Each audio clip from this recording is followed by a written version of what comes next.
David was a Vietnam veteran, you wouldn't doubt it. From the looks of him, over time he became my friend. Came from New Mexico.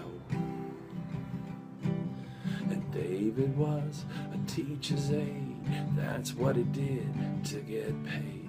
I used to see him every day, called him Mr. O.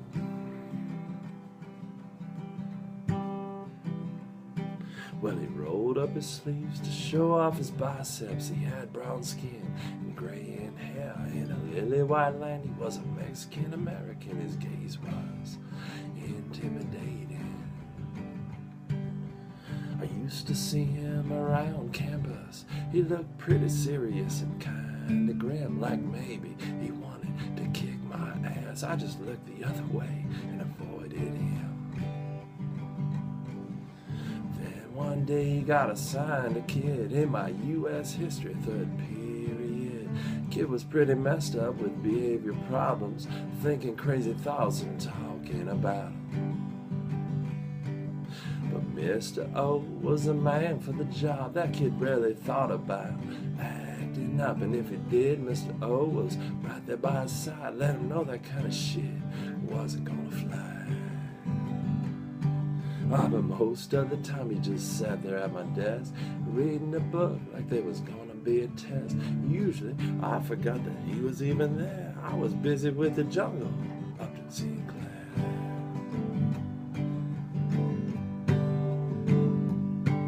At the end of each class, we talk a little bit about the kid, life, or some bullshit. We hit it off well and we joke and we clown. Pretty soon it was cool having Mr. O around.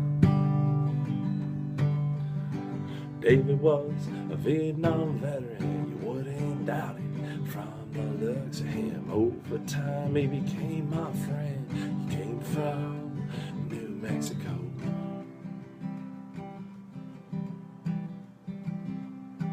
Now Mr. O had a sweet and gentle side, though I'm sure at his hands many VC died. I never really asked him too much about it, he just said he was in a secret jungle unit.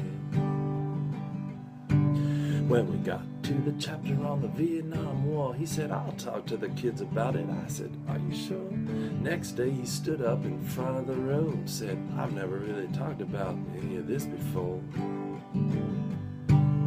Well, I was kind of shitting my pants. I didn't want some crazy flashback, firefight trance, but I'd coached the kids and they were pretty cool. Mr. O held his own. It was a good day in school. And there was a time I was listening to Dylan. Mr. O, he laughed and said, I once threw a punch at him. Said he was a bouncer and Dylan was a cocky prick. He didn't care who he was, he deserved it. Well, at the time I didn't think that it was true. Didn't believe that that's what he really did. But I don't know, maybe Dylan was in New Mexico filming Pat Garrett and Billy the Kid. Another time when I was having car trouble, Mr. O said, I'll pick you up, no need to worry. We stopped at Starbucks on the way to school. He flirted with a cashier, he was in no hurry. But time was ticking and I was getting nervous. He was cool and calm and didn't seem to care. When we pulled up in school on time, I was a fool with minutes to spare. David was a teacher's aide, that's what he did to get paid. I used to see him every day, called him Mr. O.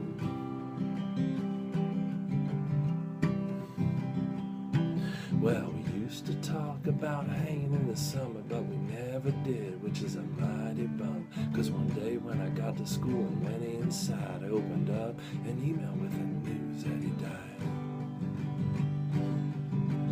Out of place in a suburban school with a certain grace, Mr. O did live. Now he's knocking on heaven's door. Open up's the advice I will take and give. Open up's the advice I will take and give. Open up's the advice I will take and give.